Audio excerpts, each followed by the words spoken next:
Survey in English and American Literature. So good day, I'm Ariel Erica Suleiman and I'm here to discuss an American author. So before we proceed with my chosen American author, I would like you to focus on the quotes below, which is from B.F. Skinner. So sabi na we shouldn't teach great books, we should teach a love of reading. So instead daw na sabihin natin or turuan natin yung mga estudyante natin or mga tao na ito maganda to, ito ayos to, ito okay to, ito yan, basahin mo yung ganun. Instead daw ganun yung gawin natin.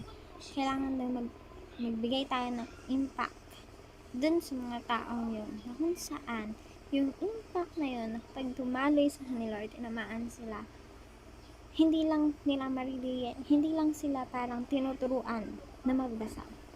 But instead, gugustuhin na nila ang pagbabasa. Not just reading Wattpad stories, manga, pero yung mga story na may mga deeper meaning. Or, iba kasi yung dating ng once ang tao is in love sa pagbabasa, iba yung dating na every book for them is significant or parang importante, maganda lahat yun. And nakikritik nila ng maayos yung mga story once they have what we call life of reading.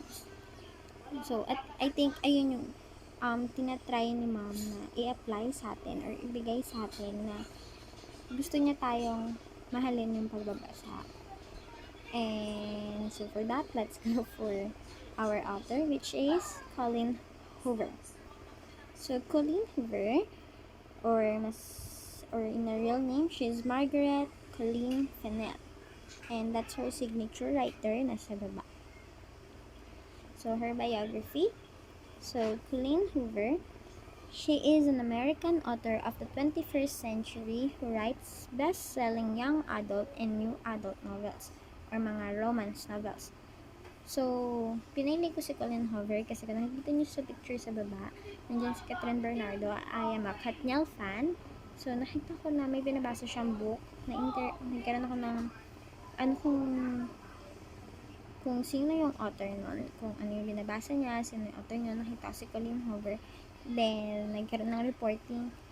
Yung report ko dapat is parang meron na nakuha ng mga kaklase ko. So, tinry ko si Colleen Hoover and nakita ko, sakto, she is an American author.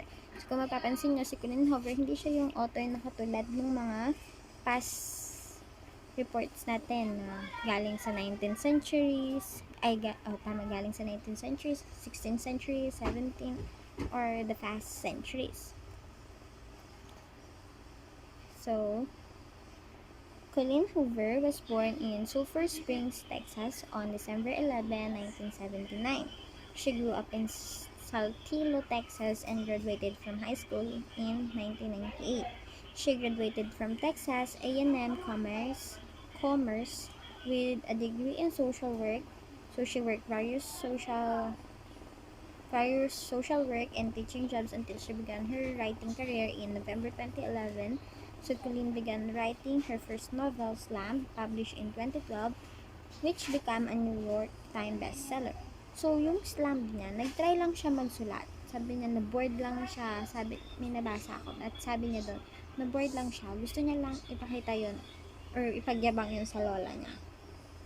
Then, nang pinablish niya, na-shock din siya sa sarili niya, na-shock din siya na ang daming nagbasa and eventually naging isa nga daw to sa New York Times bestseller.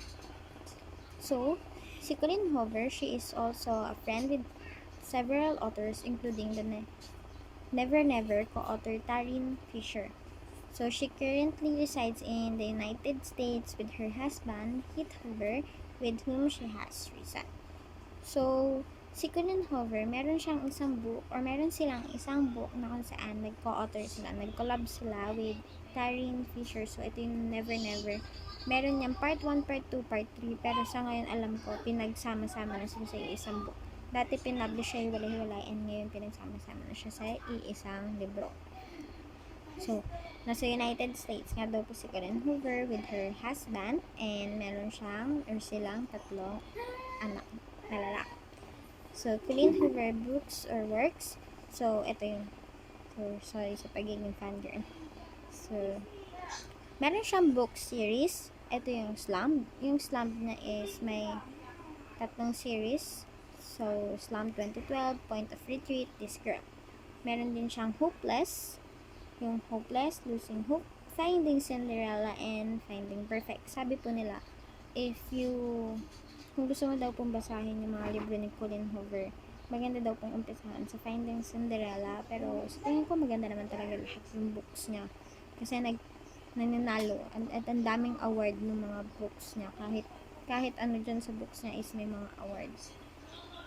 So, ito pa, may iba pa siyang book series, yung katulad ng Maybe, The Never Never. Ito yung sinasabi ko na may part 1, part 2, pero ngayon sa kakaalam ko sama-sama na sila na nakabind sa isang book. It End With Us, tsaka meron siya mga standalones katulad ng Ugly Love, Confess, yung November 9, Too Late, Without Merit, All Your Perfects, Verity, Regretting You, Heartbones, Layla, and Reminders of Him. So, yung kanina binabasa dun sa unang picture, yung kay Catherine Bernardo, ang binabasa niya is Verity. Ngayon, with her friends, yung picture na yan, si Alora, si Ria Ataide, at si Catherine Bernardo, ang binabasa nila dyan is Ugly Love. So, ang ating i-critic or analyze ngayon is her famous works. So, It Ends With Us. So, una, gusto kong pansinin natin yung libro yung book cover ng It Ends With Us. So, kung mapapansin natin na mapapansin natin sa book cover niya, meron ditong flower.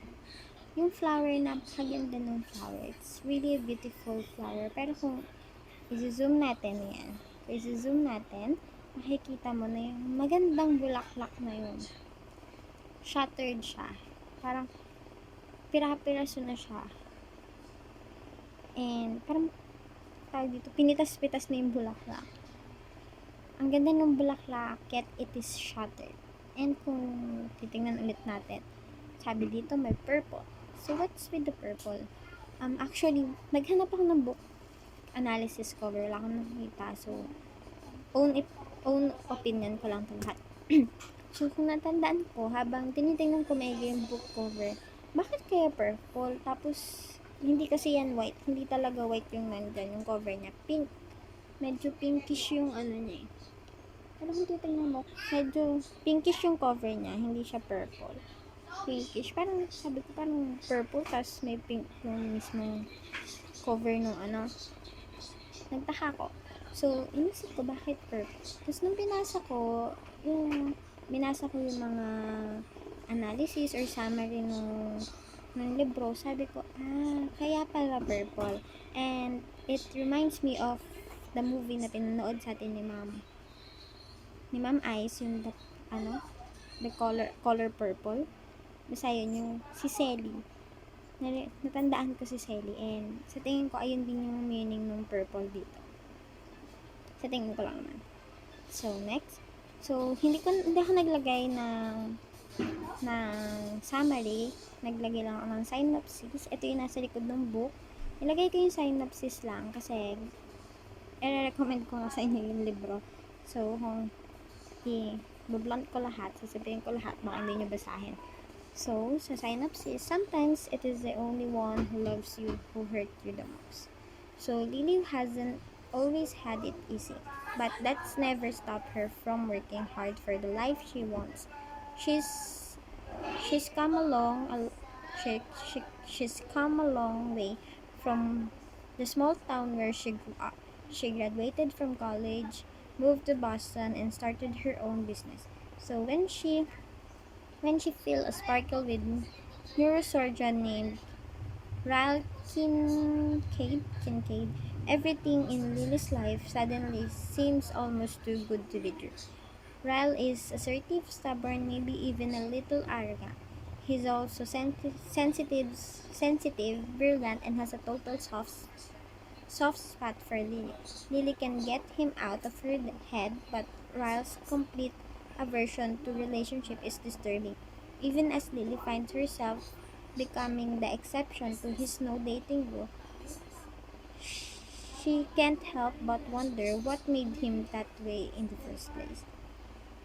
So as question about her new relationship overwhelmed her, so do the thoughts of Atlas Corrigan, her first love, and the link to the past she left behind. When Atlas suddenly reappeared, everything Lily has built with Ral is threatened.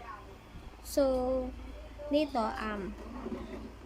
para siyang, so love story siya. It's actually, kung titingnan natin yung kwento, yung title lang, para siyang love story, di ba?